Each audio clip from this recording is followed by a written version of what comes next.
Hey guys, wanted to go ahead and do a review of the Fosi Audio IM4. It's a open back in-ear monitor. And before I go on further, I'm going to go and put some notes on the screen.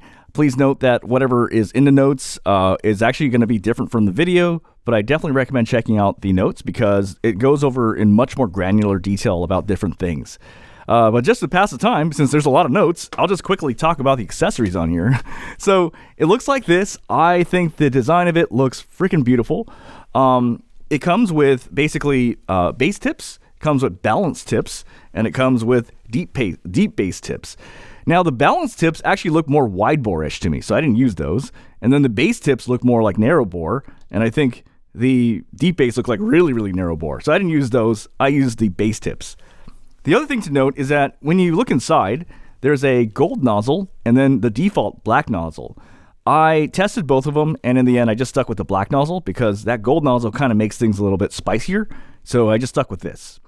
I just want to let you guys know that this is going to be, I'm going to be shilling the hell out of this thing because it's freaking awesome. But I want to let you know I was not given this for free. In fact, everything I buy it myself. This is an awesome IM, and we'll break it down. Again, definitely check the notes because this will be very brief what I go over.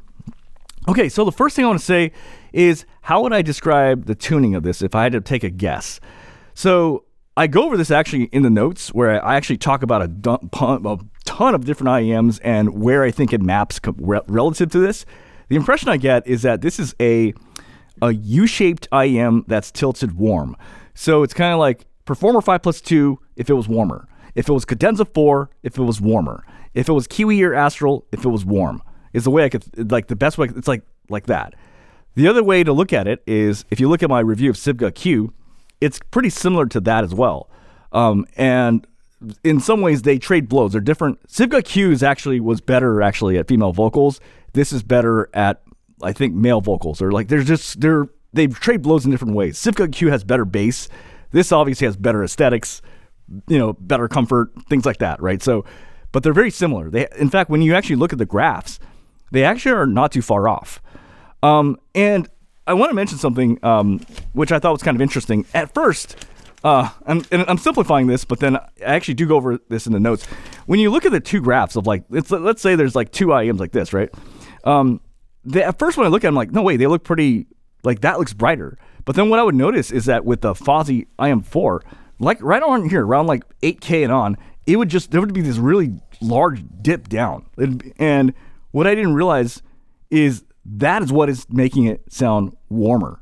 And that's why it sounds kind of warmish.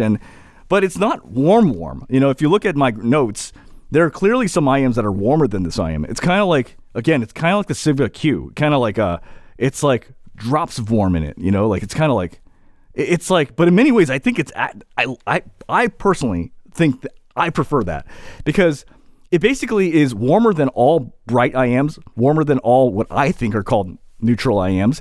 It is, but it's a little bit less warm, less stuffy compared to like meta tuned IMs where I feel like they're a little bit too warm for me. But it's also, this isn't Harman. Like, it's not like the old school Harman where, the bass is all like crazy and then the treble is like crazy and then the mids are freaking puny and thin. These have really, really good vocals. So that's that. Okay. All right, let's talk about bass. So the bass on here, I gave it a rank of B. The way I would describe the bass actually is, so let's say this is lean bass, right? Where I actually don't like lean bass, but let's say there's lean bass and then there's good bass. Like, that's good bass.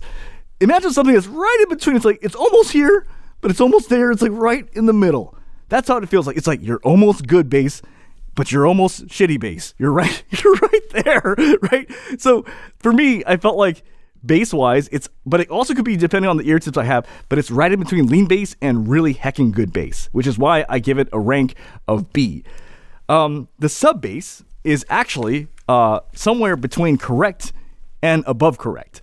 So what I mean is, correct means I'm guesstimating, like when I listen to it, like that's how that sub bass is probably supposed to sound in that song, or that's probably how the musician wanted that to sound, or that's probably how the audio engineer wanted that to sound.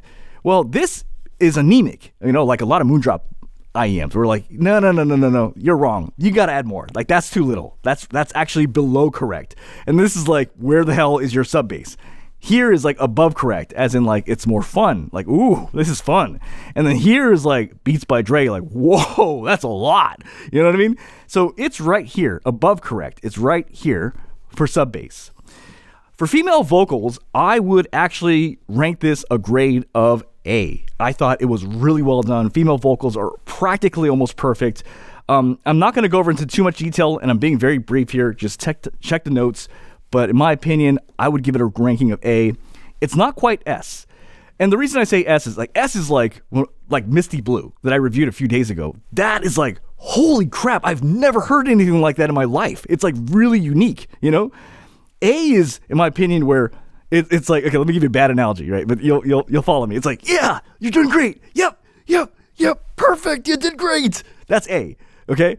S tier is like, what the fuck was that? That's like freaking awesome, dude. You know, this is A, grade of A, okay? Male vocals are a grade of A. Like, I was actually listening to them, like, it's funny, man. When I was checking all the guy tracks and I checked the Justin track, I was grinning. I was like, dude, this is good. No, it's funny because I've been listening to a lot of IEMs lately where the female vocals, they'll do it good, but then the male vocals are not good. Or it's like a little not as good. This is good. Like, I would say the male vocals are a rating of A. Another thing I want to talk about. So I changed this, but this is actually pretty, for me, I find it important. But basically, what I do is I always wear the IEM. I'll wear it, and then I speak into a microphone, and then I see what is it doing to my voice when I listen to my voice, you know? And I said something incorrect throughout all these videos, and I'm changing it now. Before, what I used to say was, this actually tells you about the IEM's tuning. That's not necessarily true. But what I can say, which is more true, okay, is, and I changed the image, what it does do is it tells you it tells you what it does to guy vocals. You know what I mean? In other words, if I sound thin on it, then usually other guys sound thin too. If I sound bassier and deeper on it, usually that makes other guys sound the same way too. So what does it sound like when I use it? It sounds like I'm using an SM7B. So my vocals are warmer, darker, smoother, and lower res. And that's what it's doing to guy vocals, basically. At the end of this video, I'll showcase the Shure SM7B so you can hear how it sounds like, if you'd be curious. Okay, Soundstage was great. I would say it was great. Comfort, I thought was amazing. Sibilance scores on this was okay. So in terms of sibilance, I had to change the scales a little bit too because it was my old scores and old graphics didn't make sense. So now it makes more sense. I put okay. So let me go ahead and put the scores of the sibilance scores up. So as you can see, when you listen to this at regular volume, it won't hurt you. It does just fine at regular volume. When you crank up the volume, some parts will get spicy. Specifically, two things will get really spicy. Some really sharp, sibilant female vocals will get spicy. Okay, I gotta go somewhere, so can we make this quick? And then also sharp microphones will get really spicy. The C214. But aside from that, I would say it's a grade of okay. Defiant Factor, right?